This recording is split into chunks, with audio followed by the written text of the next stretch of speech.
Let me take you back to a moment about 30 years ago. I was a practicing physician when something quietly disruptive entered exam rooms everywhere. Patients started showing up with printouts, web pages highlighted, opinions formed, fear amplified. And doctors started whispering about something they half jokingly, half resentfully called Dr. Google. Some physicians were insulted, some felt threatened, some genuinely feared that they would be replaced. What most of us did not understand at the time was this: Dr. Google was not a technology problem. It was an identity problem. And today, financial advisors are standing at the exact same threshold, but with AI. This episode is not about tools, it's not about prompts, it's not about efficiency. It's about who you are becoming in a world where information is no longer scarce. If we haven't met, I'm Dr. Vicki Rackner, a retired surgeon who has spent the past 15 years helping financial advisors attract, engage, and serve more doctor clients. But I was a practicing surgeon in the late 1990s. In the Surgeon's Lounge, we started talking about something we were increasingly noticing. Patients had done their research before they came to see us. Many arrived with their diagnoses, which were often wrong. It wasn't too long before we named this new participant in the healthcare team Dr. Google. Before Google, physicians themselves would invite the librarian to help with medical research. Accessing the right medical information was a specialized skill, and those resources use medical vocabulary. It was virtually inaccessible to the layperson without formal medical training or at least a medical translator. However, that started changing with curated websites that translated medical jargon into understandable English. Patients could now feed Dr. Google their symptoms, and Dr. Google could offer a list of diagnoses and even a treatment plan. Let me just say right here that there is much nuance in medicine. Even when I examined the patient myself, had access to lab data and x-ray findings, it was not always easy to make the diagnosis even of appendicitis. However, I knew what questions to ask. Skilled physicians had clinical hunches born of experience. When patients gained access to medical information, 3 things happened simultaneously. 1. Information parity increased. Doctors were no longer the sole gatekeepers of medical knowledge. What drove patients to consult with Dr. Google? Let me just state the obvious. It's scary to have a medical concern. Most patients on some level wonder, is this cancer? Am I going to die? They understood on a visceral level that they were not in control. I believe that consulting with Dr. Google was an effort to take back control. It was an effort to feel safer. However, I came to see information as medicine. At the right dose, it helps. Too much had the risk of harm. In those early days, I spent time helping patients recover from information overdoses. It's not that we were opposed to patient education. In fact, the word doctor comes from the Latin root for teacher. However, from my experience, Dr. Google did not make patients smarter or put them in a better position to make wise choices. In most cases, I saw that patients were more anxious. They didn't have the container of safety, the doctor-patient relationship, to understand what does this information mean for me. Patients were not trying to replace doctors. They were trying to feel safer. Number 2, physician identity was disrupted. Many doctors had been unconsciously trained to believe my authority comes from knowing more than patients do. When patients arrived informed, their identities cracked. And when identity cracks, defensiveness often follows. Some physicians dismiss patients, discouraged questions, tightened control. Others paused and evolved.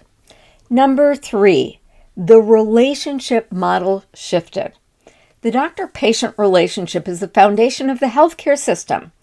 That foundation was being rocked by another important force, managed care. When I first started practicing medicine, there were 2 people in the exam room, the patient and myself. Now there were 4 parties, the doctor, the patient, Dr. Google, and the insurance companies telling doctors and patients what they could or could not do. Suddenly, physicians were confronted not just with patient care, but with the business of medicine. This was a very difficult time. Many physicians went out on disability. Many sold their practices to hospitals and clinics to let them take care of the money while they took care of patients. Doctors who became employees started talking about feeling like assembly line workers. The elevated practice of medicine was suddenly reduced to a commodity. Historically, doctors had been at the helm directing the course of healthcare delivery. Now they were the highly trained workers, and there was virtually nothing any doctor could do to change the tsunami of change. Medicine split into 2 paths. There were doctors who embraced defensive transactional medicine, but there were others who embraced relational interpretive medicine. The second path ultimately gave rise to shared decision-making, narrative medicine, and eventually concierge medicine, not as a luxury, but as an alternative to commoditization. Concierge medicine was not about exclusivity. It was about restoring the human role that information alone could not fulfill. Not as luxury, as relief. Well, what does all of this have to do with you? Historically, your clients look to you for advice about how to build wealth. AI can run projections and compare strategies and explain tax rules and simulate scenarios.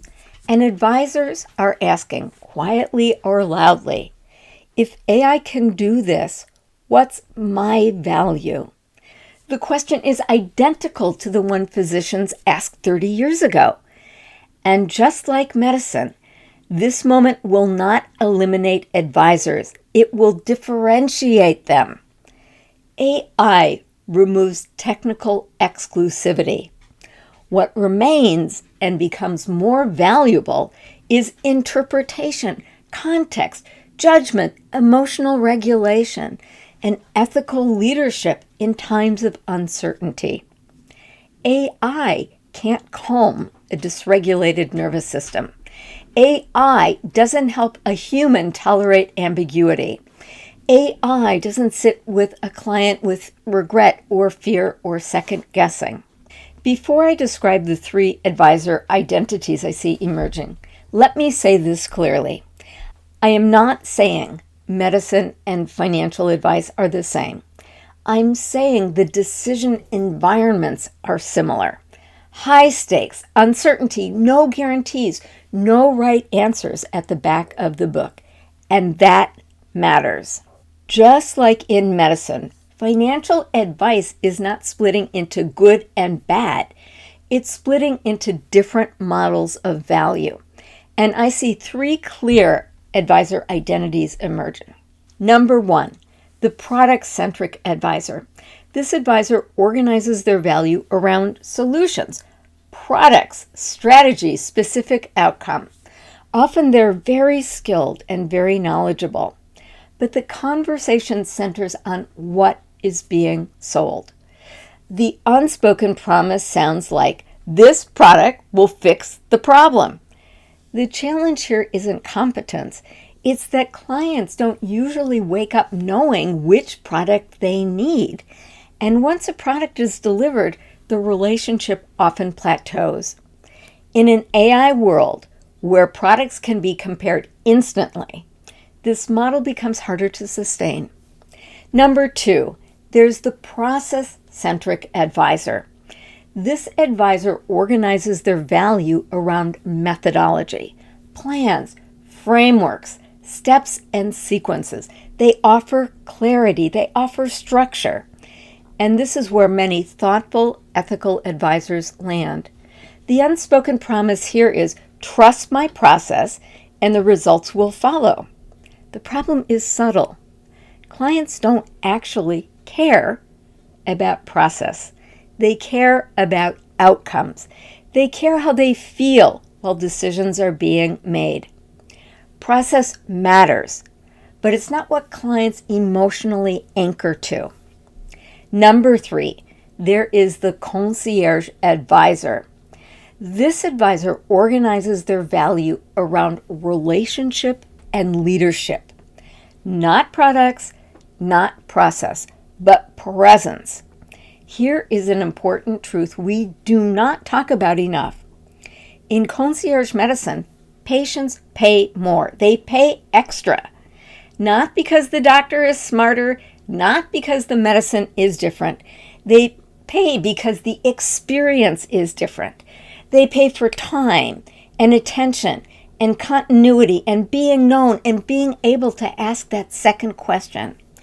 And they choose to pay because they see the value. Concierge medicine didn't succeed because it was exclusive. It succeeded because it delivered something that had become rare.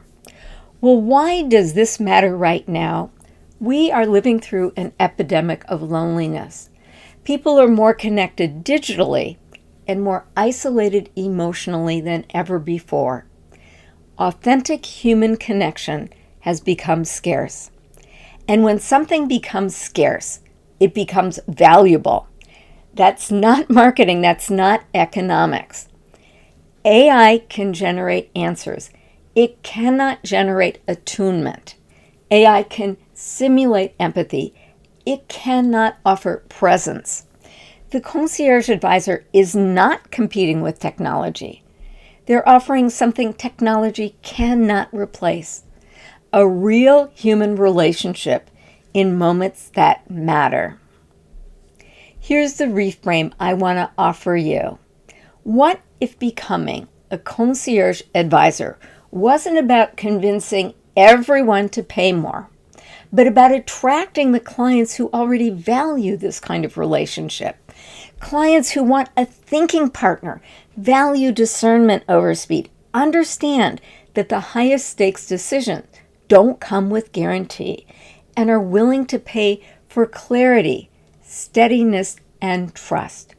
Just like in concierge medicine. Not everyone chooses it, but the ones who do are not price shopping. They're value seeking. So in closing, let's talk about the true elevated choice. Dr. Google did not end medicine. It ended one way of practicing medicine. AI will not end financial advice. It will end one way of advising. The product-centric advisor will compete on solutions. The process-centric advisor will compete on methodology. The concierge advisor will compete on something else entirely. Human connection, leadership under uncertainty, and the ability to help people think clearly when stakes are high and answers are incomplete. This is not about doing more. It's about choosing whom you want to serve and how you want to serve them. The real question is not, what can AI do? It's this: what kind of advisor do I choose to become? And who is willing to pay for that value? If this resonated with you, I'd love to know, quietly or publicly, which part of this felt most familiar to you. If you like this, there's more. Go here to learn more about the critical role your client safety plays in helping them achieve the kinds of financial results all of you want them to get. I'll see you on the other side.